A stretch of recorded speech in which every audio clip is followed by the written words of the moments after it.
वन्देऽहं श्रीगुरुश्रीयुतपदकमलं श्रीगुरुणं वैष्णवांश्च श्रीरूपं साग्रजातं सगुणरघुनाथनित्यं तं सञ्जीवं सादेतं सावधूतं परिजनसहितं कृष्णचैतन्यदेवं श्रीराधाकृष्णपादनं सगुणललितविशाखनित्यां हे कृष्ण करुणा सिंधु दीनबंधु जगतपते गोपेश गोपिका कांत राधा कांत नमस्तुते तप्त कांचन गौरांगी राधे वृंदावनेश्वरी वृषभानुसुते देवी प्रणमामि हरिप्रिये वाञ्छाकल्पतरुभ्यश्च कृपा सिन्धुभ्यो एव च पतितानां पावनेभ्यो वैष्णवेभ्यो नमः नमः।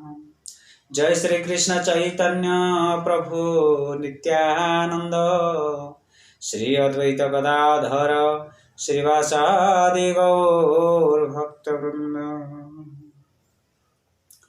हरे कृष्ण कृष्ण कृष्ण हरे हरे हरे राम राम राम हरे हरे। बोलिए श्री श्री भागवत महापुराण की जय। जय जय श्री राधा माधव की जय। श्री राधा कृष्ण चंद्र राधा वृंदावन चंद्र की जय। जय जय श्री कृष्ण बलराम की जय। अनंत कोटि वैष्णव वृंद की जय। सद्गुरु शिव चरणारविंद भक्ति वेदांत शिला प्रभुपाद की जय। जय जय श्री गुरु महाराज की जय। हिताय गौर प्रेमानंदे हरि हरि बोलो। हरे कृष्ण। उपस्थित मेरा गुरुदेव श्री अभय चरणारविंद भक्ति शिला प्रभुपाद गुरु महाराज के चरण के कोटि कोटि प्रणाम। सभी अनंत कोटि वैष्णव वृंद, भक्त समाज, ब्राह्मण समाज, वैष्णव समाज, समस्त वैष्णव के चरणों में अनंत कोटि दंडवत प्रणाम। आज जो अध्याय है, आज भगवान श्री राधा कृष्ण का जो भक्ति, ये भक्ति से कौन सा कृष्ण का जो भक्ति है, कौन सा अंग है, ये कृष्ण का कितना अंग है भक्ति का? 64 अंग। राधा कृष्ण को भक्ति करने के लिए, जगन्नाथ गोपाल वल्लभ को भक्ति करने के लिए, श्री प्रहलाद नरसिंह को भक्ति करने के लिए, जगन्नाथ बलभद्र मां सुभद्रा को भक्ति करने के लिए गुरुदेव के चरणों में भक्ति के आश्रित होकर हम कितना अंग आज सीखना चाहिए। भक्ति रसामृत सिंधु एक शिला प्रभुपाद ने बुक लिखा है, चैतन्य चरितामृत बुक लिखा है। तो वो किताब से पढ़ेंगे तो भक्ति मिलेगी। भक्ति नहीं मिलेगा तो कैसे? जो हमारे मन में भक्ति आएगा तो अब विश्वास जन्मेगा, और विश्वास आएंगे तो ही श्रद्धा भगवान के ऊपर आ जाएंगे। श्रद्धा और विश्वास से ही भक्ति आ जाता है। तो पहले ही श्रद्धा और विश्वास। भक्ति को आने के लिए, हमारे हृदय में भक्ति से आने के लिए हम ये दो चीज होना चाहिए, मेन थिंग्स। बस दो चीज, एक पहला है विश्वास, सेकंड जो कि श्रद्धा। विश्वास है भगवान शंकर और श्रद्धा है माँ भवानी। ये दोनों जब बैठ के बात करते थे तो वो भागवत रूपी सुनते थे। जो भगवान शंकर माँ पार्वती को भागवत कथा सुना रहे थे, तो उस टाइम ये विश्वास और श्रद्धा दोनों ही पास में थे। तो इसलिए हमारा मन में केवल विश्वास जगाना चाहिए, श्रद्धा लाना चाहिए। तो विश्वास और रूपेणम श्रद्धा, जिस विश्वास और श्रद्धा मिल जाते हैं तो हमारे हृदय में भक्ति आ जाता है। अब भक्ति आने से बाद हमको शक्ति मिलता है, कृष्ण का शक्ति मिलता है। हरे कृष्ण। आइए मैं थोड़ा भी 64 अंग जो है, 64 अंग साधन विधि के जो 64 अंग है मैं पढ़ेंगे। क्या क्या है 64 अंग? भगवान कृष्ण को पाने के लिए, श्री राधा कृष्ण को पाने के लिए, गोपाल वल्लभ को पाने के लिए, जगन्नाथ बलभद्र माँ सुभद्रा को पाने के लिए 64 अंग क्या है? तो इसलिए हम चैतन्य चरितामृत से पढ़ सकते हैं। चैतन्य चरितामृत मध्य लीला अध्याय 22 से हम मिल जाएगा ये भक्ति अंग। तो ये श्री चैतन्य महाप्रभु सनातन गोस्वामी को बोल रहे हैं भक्ति संपन्न करने के लिए विषय में बताते हुए कहते हैं कि इन विधि से मनुष्य भगवत प्रेम की सर्वोच्च पूर्णता प्राप्त कर सकता है, जो सर्वाधिक वांछित महाधन है। जिस दिव्य भक्ति कृष्ण प्रेम को प्राप्त किया है, यदि उसे इंद्रिया से संपन्न किया जाता है तो वह साधन भक्ति कहलाता है। साधन भक्ति के मार्ग में निम्नलिखित अंग जो मैं बोल रहेंगे वो सभी नीचे नीचे में पॉइंट सभी बोलेंगे। तो साधन भक्ति के मार्ग में ये 64 अंग पालन करना चाहिए। 64 अंग क्या है? बहुत महत्वपूर्ण है ये भक्ति आने के लिए। हमारा बॉडी में, हमारे शरीर में 64 अंग मालूम होना चाहिए। हर भक्तों को ये 64 अंग जो साधन विधि के लिए कृष्ण चेतना स्तर इस्कॉन फाउंडर आचार्य श्रीला प्रभुपाद से अभयचरणारविंद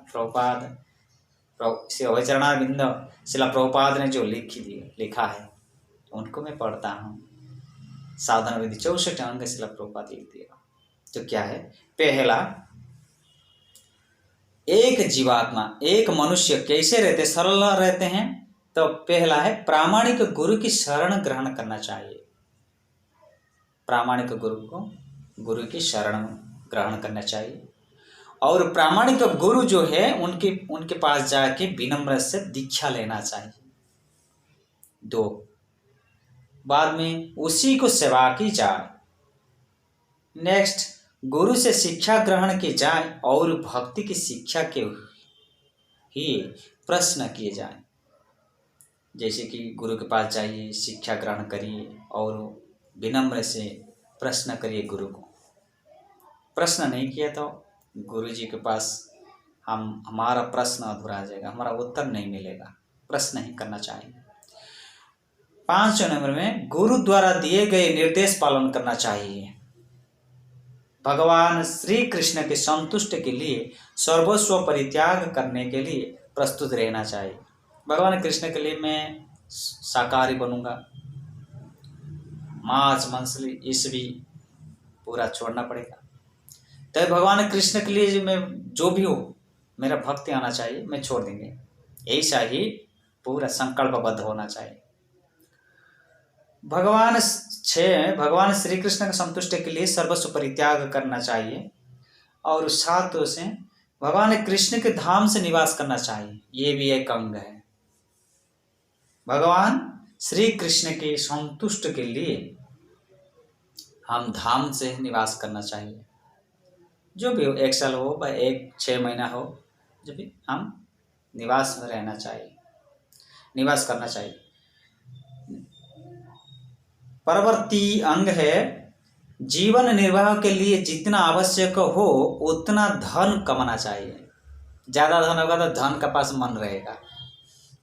तो इसलिए जो धन हम कमाते हैं तो भगवत सेवा में लगाना चाहिए, परिवार में सेवा में लगाना चाहिए। तो भी कृष्ण चेतना हो के ही परिवार सेवा में लगाना चाहिए। तो कृष्ण चेतना नहीं होगा, परिवार में लगाएंगे तो वह धन कमाने का क्या फायदा रहता है। आप 50,000 कमाते हैं, 20,000 कमाते हैं, 10,000 कमाते हैं, 5,000 कमाते हैं, जो भी हो, आप घर में यज्ञ नहीं किया वो पैसा में, वो आपका पैसा में यज्ञ में नहीं किया, आपका पैसा में पूरा परिवार में एंजॉय करते हैं, पर भगवत सेवा कुछ भी नहीं हुआ, 100 रुपया में भी नहीं हुआ, वो पेमेंट, वो पैसा सब नीचे गिर गया। क्योंकि कुछ परमात्मा का सेवा में कृष्ण चैतन्य से होके सेवा करना चाहिए। कृष्ण चैतन्य से नहीं हुआ तो वह पूरा ही भवबंधन और जोड़ेगा, और भवबंधन और मोटा हो जाएगा, जोड़ जाएगा।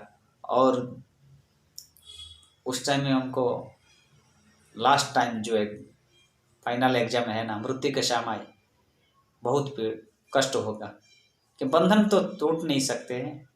कितना पति पत्नी बंधन टूट सकते हैं क्या?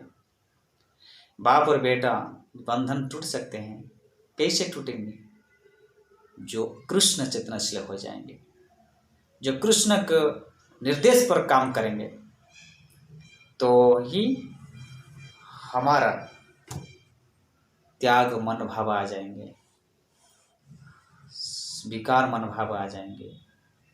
तो इसलिए हम जो कृष्ण के लिए हम क्या है ना, जितना आवश्यक है थोड़ा भी कुछ खर्च करना चाहिए, सेवा में लगाना चाहिए हमारा धन को। तो ये और दूसरा अंग है, एकादशी का दिन उपवास रहना चाहिए। एकादशी जो पढ़ते हैं भगवान विष्णु और कृष्ण जगन्नाथ, इनके लिए, जगन्नाथ के लिए, कृष्ण के लिए, राधा कृष्ण के लिए, भक्तों के लिए, वैष्णव के लिए एकादशी करना है, एकादशी व्रत करना है। और एकादशी व्रत उपवास रहना चाहिए। परवर्ती अंग है धात्री। एक वृक्ष है, धात्री वृक्ष, बट वृक्ष, गांव, ब्राह्मण तथा विष्णु भक्ति को पूजा करना चाहिए। जो विष्णु भक्त हैं उनको भी पूजा करना चाहिए, गांव को पूजा करना चाहिए, हैं गांव और ब्राह्मण। गो ब्राह्मण हिताय च गोविंदाय नमः। नमो ब्रह्मण देवाय गो ब्राह्मण हिताय च जगत हिताय कृष्णाय गोविंदाय नमः। गो ब्राह्मण को बहुत प्यार कर रहे थे, प्रेम कर रहे थे भगवान कृष्णचंद्र। गाय और ब्राह्मण, वो दो चीज कभी भी दुख नहीं देने का। तब परवर्ती एक अंग है भक्ति तथा पवित्र हरिनाम के विरुद्ध अपराध का बचना चाहिए। भक्ति तथा पवित्र हरिनाम, ये पवित्र हरिनाम के जो विरुद्ध करते हैं उनका अपराध बचना चाहिए। किसी का मंत्र हो, जो भी मंत्र हो, कोई भी परंतु ये हरिनाम का जो मंत्र है, हरिनाम मंत्र को कभी भी विरुद्ध आचरण नहीं करना चाहिए। नेक्स्ट, अभक्तों की संग त्याग करना चाहिए। जो भक्तों को घृणा करते हैं, जो भगवान को तुच्छ करते हैं, जो वैष्णव और ब्राह्मण को मानता नहीं, उनका संग नहीं करना चाहिए। क्योंकि उनके पास जाएंगे तो ऑटोमेटिकली हमारा पनिशमेंट भी आ जाएगा। क्यों? एक भक्त का संग करिए, भक्त क्या दे सकते हैं? आनंद दे सकते हैं, जन्म जन्म तक आनंद दे देगा। परंतु एक भक्त जो दूसरों को मर्डर करते हैं, और दूसरों को जो मर्डर करते हैं, दूसरों को जो दुख देते हैं, तो वो अभक्त का संग करिए तो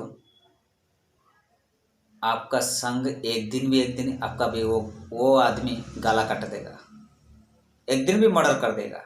क्योंकि वो समझे नहीं कि ये भक्त है, वो समझेगा नहीं ये भक्त है क्या भक्त है, ये ज्ञानी है कि मूर्ख है, किसी को समझेगा नहीं। किंतु उसका मर्डर करना ही उसका ही कर्म है, उसका कर्म तो ही मर्डर करना है। तो इसलिए अभक्त जो संग है उनको त्याग करना चाहिए। नेक्स्ट अंग, असंख्य शिष्य नहीं बनाना चाहिए। शिष्य तो बनाना चाहिए, गुरु को तो शिष्य है ना, परंतु शिष्य कैसे होना चाहिए?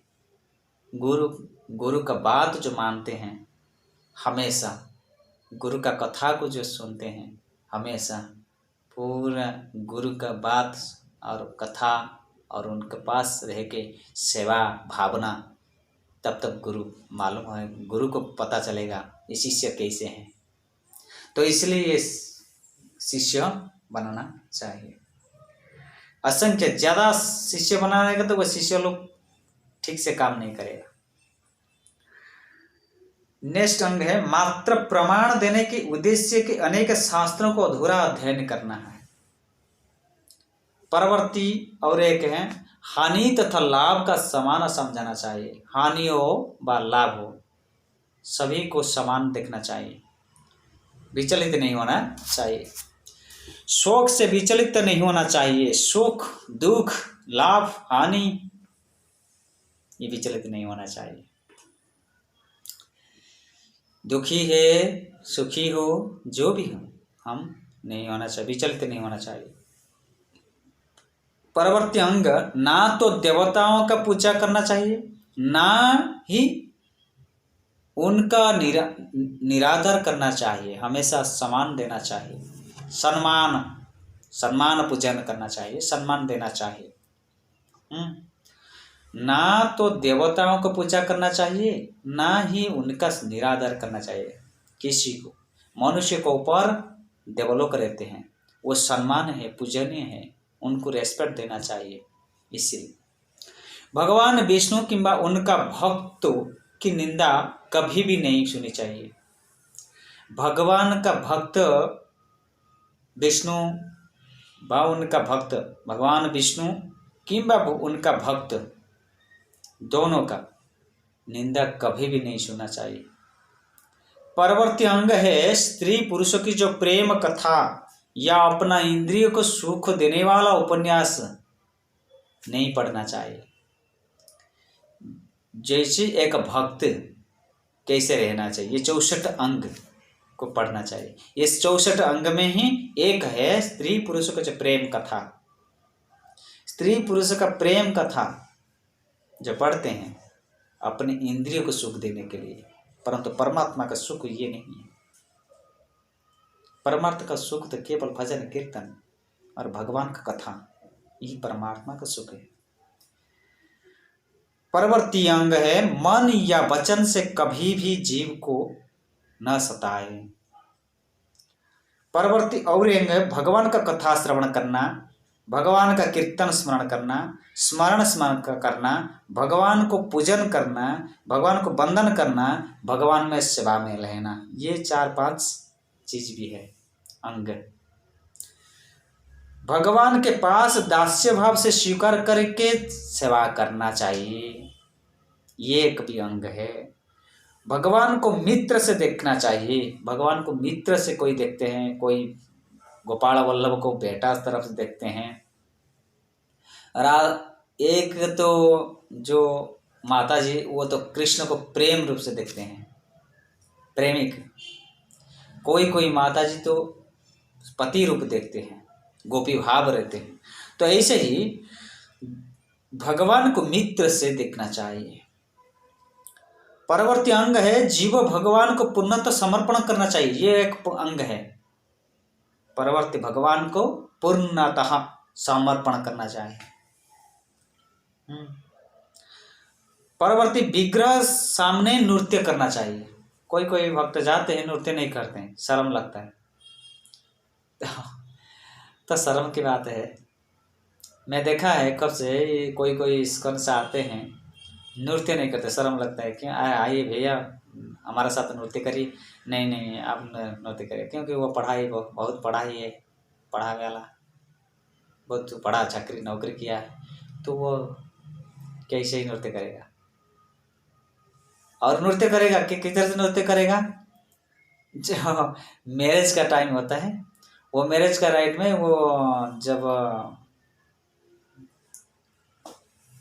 भैया के साथ जाते हैं शादी करने के लिए, तो अपने भैया का जो मैरिज होता है वो रोड में पूरा सब लेडीज रहते हैं, चारों तरफ लेडीज रहते हैं, उसके पास भी उसके सामने उधर ही वो मैरिज के टाइम से इतना नाचेगा, बाप रे पसीना निकल जाएगा।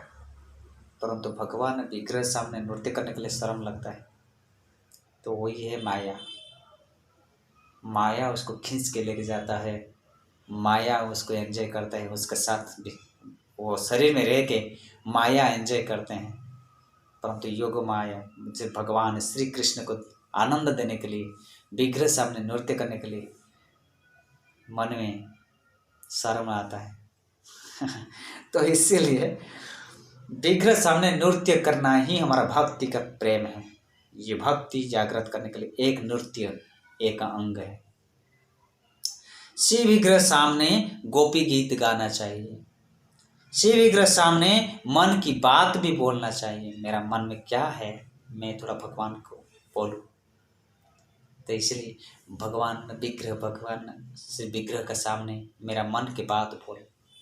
जैसे ही एक पुत्र, छोटा बेटा अपने माता पिता को पूरा दिल खोल के बोलते हैं कि मेरा ये चाहिए, मेरा ये खिलौना चाहिए। 4 साल का बेटा क्या बोलेगा? 3 साल का लड़का क्या चाहिए? खिलौना चाहिए। इसलिए क्या खिलौना चाहिए? माता पिता को दिल खोल के वो बताता है, तो उसको शर्म नहीं लगता, कभी भी शर्म नहीं लगेगा। ऐसे ही भक्त भगवान को मन खोल के बताते हैं, ये एक अंग है। तो और एक अंग है 33, श्री विग्रहों को नमस्कार करना चाहिए। विग्रह जब हम लोग भगवान के पास जाते हैं, विग्रह को प्रणाम करना चाहिए। मंदिर जाने से पहले मंदिर को प्रणाम करना चाहिए, क्योंकि मंदिर के अंदर जो वैष्णव रहते हैं, वैष्णव को प्रणाम करना चाहिए।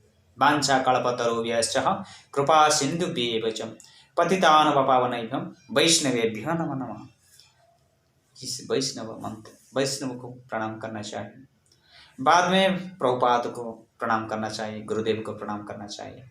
बाद में निताय गौरांग, ऐसे स्टेप बाय स्टेप जाना है। निताय गौरांग पूजा प्रणाम करना चाहिए। बाद में प्रहलाद नरसिंह को प्रणाम करना चाहिए, क्योंकि कृष्ण बलराम को प्रणाम करना चाहिए। परिशेष में लास्ट में श्री राधा कृष्ण को प्रणाम करना चाहिए।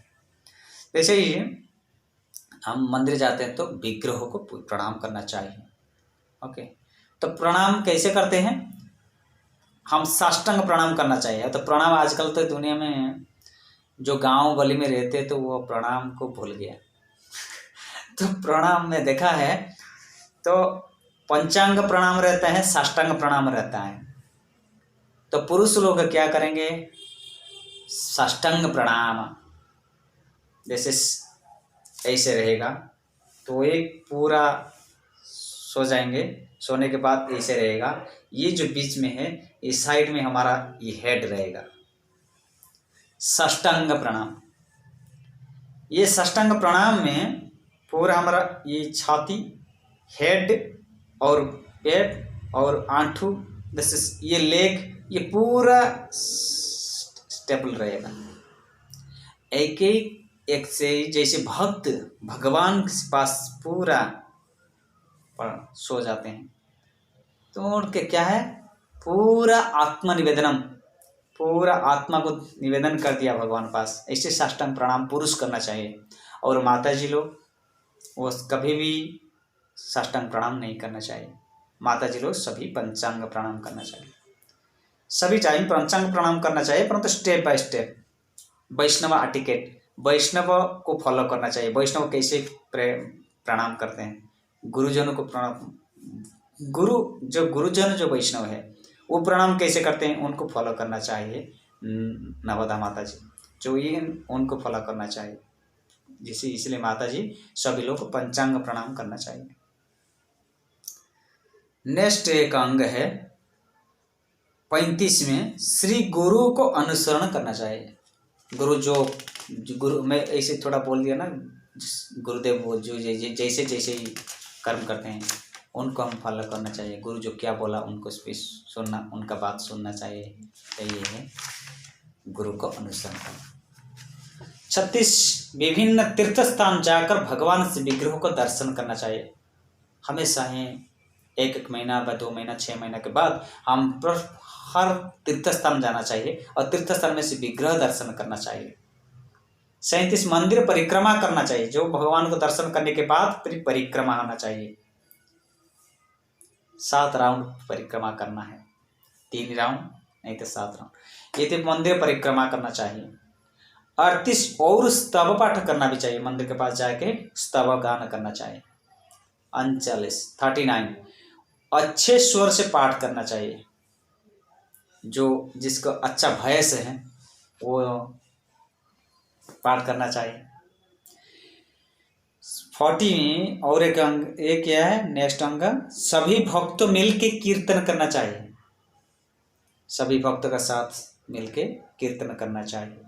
श्री विग्रह पर चढ़े हुए श्री फूलमाला को सूंघना चाहिए। जो विग्रह से निकला हुआ फूल, वो फूल को लेके सूंघना चाहिए। जो सूंघने के बाद हमारा ये नाक एक इंद्रिय है, वो इंद्रिय पूरा कब्जे में रहेगा, वो मटन चिकन पास नहीं जाएगा, क्योंकि नाक कंट्रोल होगा।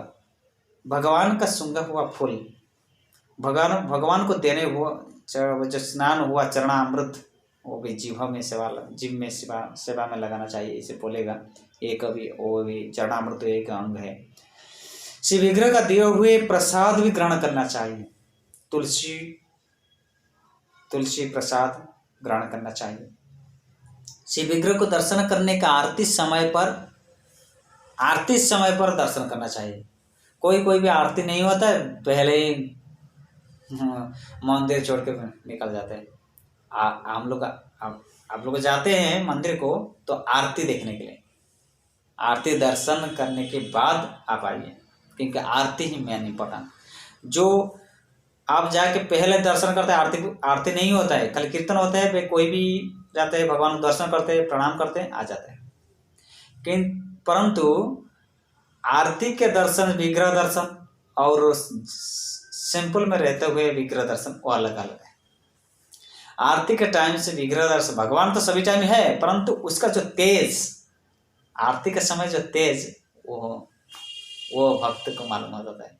इसलिए भक्त सभी आते हैं मंदिर को, जो आते हैं वो तो सभी भक्त हैं, बिना भक्त से कभी नहीं। क्योंकि भक्त किसको बोलते हैं? जिसका हृदय में भक्ति है।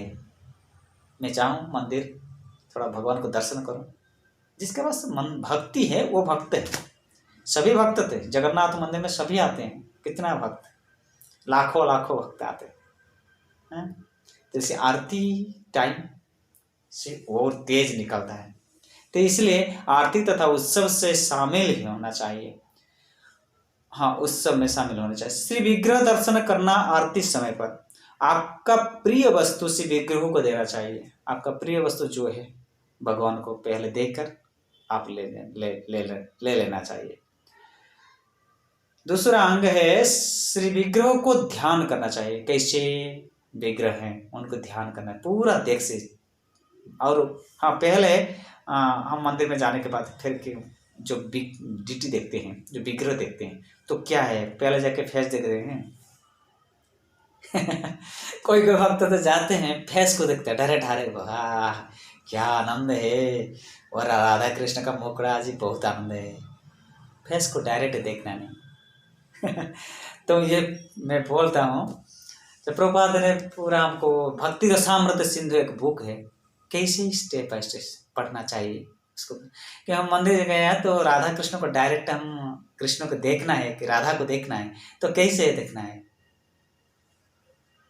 फेस को देखना है क्या? फेस नहीं देखना चाहिए डायरेक्ट, पहले ही उनके चरणों से कमल, जो कमल में खड़ा हुआ है, दोनों मूर्तियां, जो दोनों विग्रह जो खड़ा हुआ है, जो कमल, वो कमल फूल को देखना चाहिए, वो कमल फूल से ही चरण को देखना चाहिए, चरण से ही सभी भगवान कृष्ण तो टेढ़ा है, उनका देखे पूरा साष्टांग एकदम मूर्ति देखें पूरा टेढ़ा है, उनका पाँव टेढ़ा, उनका बॉडी टेढ़ा, उनका ग्रीवा टेढ़ा, उनका आंखें भी जो देखते हैं ना वो भी टेढ़ा से दिखता है, और उनका मुकुट भी थोड़ा टेढ़ा सब टेढ़ा, वो काम भी करते टेढ़ा और भक्त का कथा भी सुनते हुए टेढ़ा, और कृष्णा जैसे टेढ़ा उनका भक्त भी ऐसे टेढ़ा प्रेम आनंद देते हैं भक्त लोग, कृष्ण आनंद देते हैं, सर्वाकर्षणीय, एंड भक्त लोग वैष्णव पूरा आनंद देते हैं। तो इसलिए पहले हम लोग जो मंदिर में जाते हैं तो पहले ही हम डायरेक्ट पाँव को दर्शन करना है, इसलिए गुरुदेव जो इसे डायरेक्ट गुरुदेव को मुखड़ा को नहीं दिखना है, जैसे डायरेक्ट जाते हैं हम गुरु को साष्टांग प्रणाम करते हैं और चरणों को देखते हैं। फर्स्ट चरणों, गुरु के चरणों कैसे हैं, और चरणों को दर्शन करके धीरे धीरे धीरे धीरे ऊपर जाना है। और डायरेक्ट कैसे ही हम उनका फेस को देख सकते हैं। तो इसीलिए विनम्र होना चाहिए। विनम्र से आ जाता है मैं क्या पहले देखूं, और विनम्र नहीं है तो पूरा कटाक्ष, वह ऑटोमेटिकली क्या है, एक मूर्तियाँ है तो देखना है उनका शरीर है ऐसे। तो उनको एक बड़ा आदमी आ जाए हमारा सामने, एक शिला प्रभुपाद ने अमेरिका से एग्जाम्पल दिया था, कोई भी बड़ा आदमी आ जाए हमारा सामने, क्या हमारा फेस, उनका फेस को देख सकते हैं? कोई नरेंद्र मोदी आ गया हमारा सामने, वो कितना बड़ा है, हमारे प्राइम मिनिस्टर आया, हम कैसे जाएंगे? उनका नरेंद्र मोदी बोला या, नरेंद्र मोदी हमको बोला या, हम गए, जाने के बाद हम क्या डायरेक्टर क्या उनका मुख देख सकते हैं? नीचे हमारा मुख पूरा नीचे हो जाता है, क्या करूँ, थोड़ा हमारा कुछ गलत हो जाएगा, कुछ बोलने का कुछ गलत हो जाता है क्या, ऐसी भावना रह जाता है, डर रह जाता है। तो इसलिए कोई बड़ा आदमी आ जाए तो हम डायरेक्ट मुखड़ा को नहीं देख सकते हैं, वैसे इसलिए धीरे धीरे उनके चरण में, उनका हाथ, उनका पाँव, उनका धीरे धीरे पटी और देखे फेस में बात करते हैं। उनका डायरेक्ट फेस को देख के बात नहीं करना, क्योंकि हम डर हैं, वो बहुत बड़ा आदमी है, कुछ हो जाए, ऐसे ही एक विनम्रता रहते हैं। तो ऐसे ही हम मंदिर जो जाते हैं, भगवान को दर्शन करते, प्रणाम करते हैं, और दर्शन करने का टाइम ऐसे रहना चाहिए, भगवान का पाँव दर्शन करना, पाँव से ही धीरे धीरे धीरे धीरे धीरे ऊपर जाना है, और ऊपर जाके भगवान पूरा फेस देखना है तो आनंद आएगा। और डायरेक्ट जाके फेस देखेंगे तो इतना आनंद नहीं आएगा, क्योंकि मन में जो अहंकार जो है, वो अहंकार हमको आनंद नहीं दे सकता है। ये अहंकार मन, हमारा मन जो अहंकार पूरा भरा हुआ है, वो आनंद कभी भी नहीं दे सकता। इसलिए अहंकार कब निकलेगा? जब मैं आत्मसमर्पण हो जाऊं, मैं भगवान कृष्ण को चरण कमल फूल को देख सकूं, तो अहंकार निकल जाए, कुछ भी नहीं रहेगा बड़ी में। तो ऑटोमेटिकली मैं दास हूँ, कृष्ण का नित्य कृष्ण दास। तो इसलिए शिवविग्रह का ध्यान करना चाहिए और दर्शन करना चाहिए।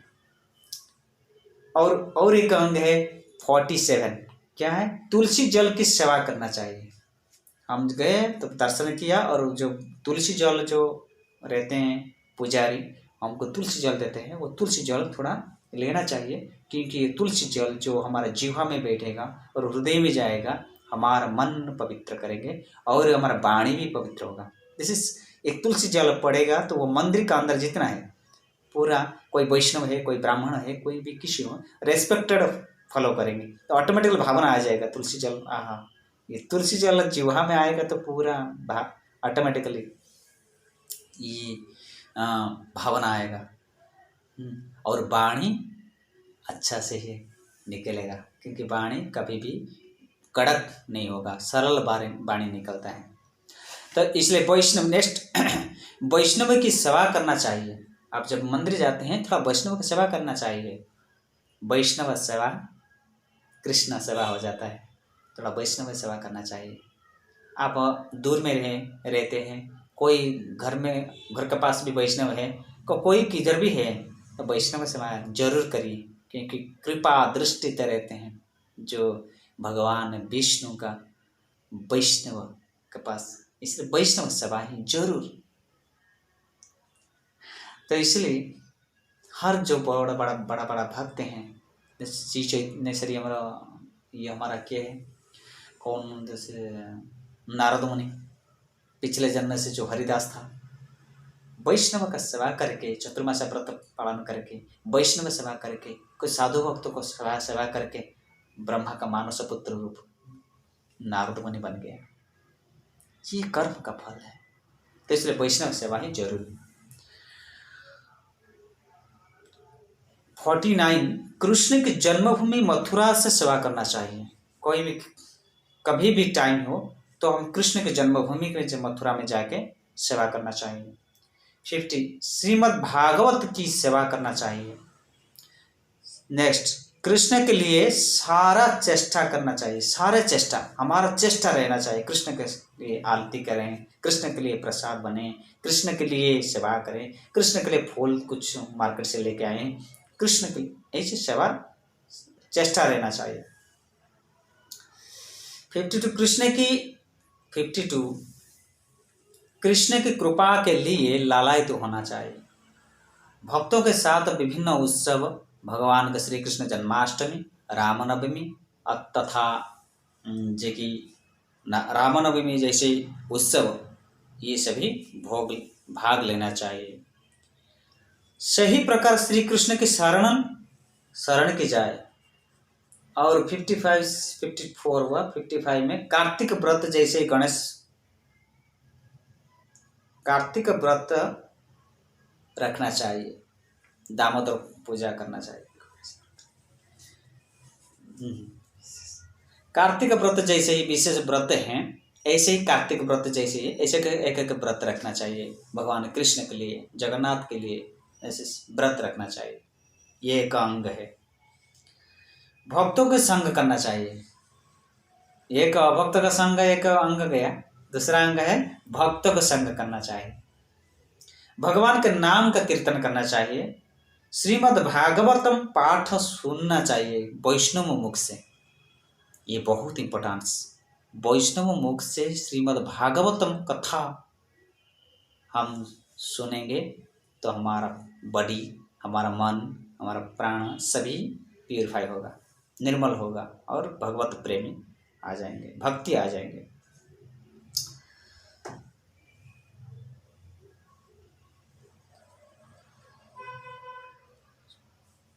क्योंकि हम सर्वदा वृंदावन में कभी भी जाएं, वृंदावन से थोड़ा वास करना चाहिए। श्रद्धा पूर्वक शिव विग्रहों को पूजा करना चाहिए। शरीर का विभिन्न अंग में तिलक लगाना चाहिए, जिस ललाट, ये शरीर का जो 12 तिलक है वो सभी लगाना चाहिए। तिलक लगाएंगे नहीं, कुछ भी नहीं, भक्ति कहाँ से आएगा। ये शरीर एक मंदिर है और मंदिर में सभी 12 तिलक लगाएंगे तो ये हरि मंदिर हो जाएगा। इसलिए ये हरि मंदिर से ही हरि निवास करते हैं, परमात्मा निवास करते हैं। और परमात्मा कब खुशी होगा, जो हरि मंदिर को सजाएंगे। अपने खुद शरीर को तो नहीं सजाएंगे तो उनको कैसे सजाएंगे। अपने नहा के पूरा अच्छा कपड़ा पहन के, अपने नहाने के बाद हम पूरा तिलक लगाना चाहिए, नाम, भगवान का नाम भी लिखना चाहिए शरीर में, ये सभी पूरा हरि मंदिर में सजाना चाहिए।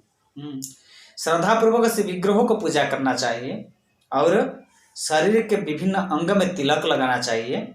और क्या, सारे शरीर में भगवान का नाम भी लिखना चाहिए। मैं बोला ना, नाम लिखना चाहिए, राधे श्री राधे श्री राधे, श्री कृष्ण हरे कृष्ण, ऐसे थोड़ा थोड़ा अंग में लगना चाहिए। अभी लोग ये लिखना चाहिए, अभी श्री राधे श्री कृष्ण नहीं लिखते हैं। अभी क्या करते हैं, वो लड़का लोग को सभी जाते हैं बाजार में, जाके पूरा चित्ता कुटाते हैं उसमें लड़की का नाम, लड़का का नाम और उसे अपना का खुद नाम, मतलब पैसा दे के करते हैं। परंतु ये जो गोपी चंदन, ये गोपी चंदन से ही भगवान का तिलक लगाना है, शरीर को लगाना है, उनका मन नहीं होता, तो मन करना चाहिए। तो इसलिए शिव विग्रहों, हमारा शरीर जो मंदिर है उनको सजाना चाहिए। कैसे, तिलक से सजाना चाहिए। और भगवान का नाम लिखना चाहिए हमारा शरीर में। शिव विग्रह की माला स्वीकार करना चाहिए। भगवान को दिया हुआ माला जब पुराना हो गया, वो नया माला देते हैं, पुराना माला को निकाल देते हैं, वही माला को हम पहनना चाहिए, स्वीकार करना चाहिए। भगवान का माला को सुनना चाहिए, स्वीकार करना चाहिए। ये हमारा एक भक्ति अंग है। और लास्ट 64 में श्री विग्रह की चरणामृत ग्रहण करना चाहिए। सुबह सुबह जाएंगे तो चरणामृत मिलेगा। 9:30 से 8 o'clock to 9 o'clock हर मंदिर में मिल जाता है चरणामृत। ये चरणामृत जो कि भगवान का जो नहाते हैं वो अमृत हम मिलना चाहिए। एक चरणामृत बूंद नीचे नहीं गिरना चाहिए, क्योंकि एक चरणामृत नीचे गिर गया तो हमको कितना कष्ट सहना पड़ेगा। इसे चरणामृत को थोड़ा भी लीजिए, ज़्यादा न लेगा तो थोड़ा नीचे गिर जाता है। थोड़ा लीजिए, थोड़ा क्या ज़्यादा क्या, वो तो भी कुछ फ़र्क नहीं, सब समान है। मतलब थोड़ा लीजिए, जब जो भूमि पर नहीं गिरना चाहिए और एक चरणामृत मिलेंगे नीचे गिर जाते हैं तो कितना कष्ट भगवान को पड़ता है, हमको भी पड़ता है। तो इसलिए ये ध्यान रहना चाहिए, चरणामृत नीचे नहीं गिरना चाहिए। ये था 64 अंग, भक्ति का 64 अंग। ये 64 अंग साधन विधि करने के लिए, साधन भक्ति के लिए 64 अंग यही से था। तो इसलिए श्री चैतन्य महाप्रभु सनातन गोस्वामी को पूरा विस्तार से सुनाया श्री चैतन्य चरितामृत से। इसलिए 64 अंग जितना मिला मैं पूरा लिखा है और आपको सुना है। और ये वीडियो आपको अच्छा लगे तो कमेंट से और बताइए, मैं कुछ भी और सुना सकता हूँ, गीता भागवतम और क्या क्या है मैं ढूंढ के निकालता हूँ और आपके भी सुनाता हूँ।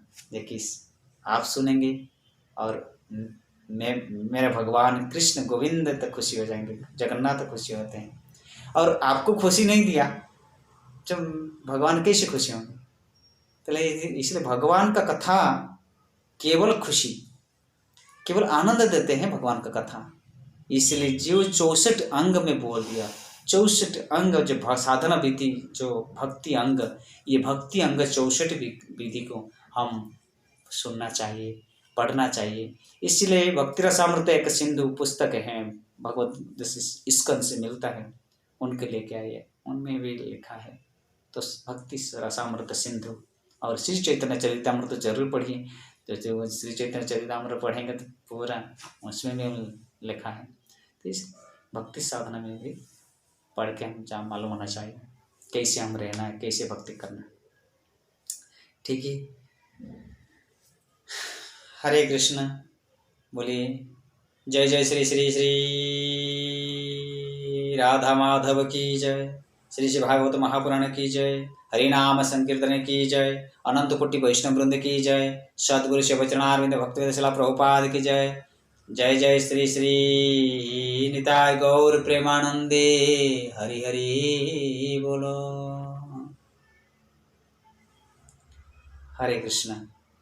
और आपको जरूर प्लीज़ कमेंट से लिखिए जो कि भक्ति साधना विधि, भक्ति कुछ आपके पास से है तो मेरे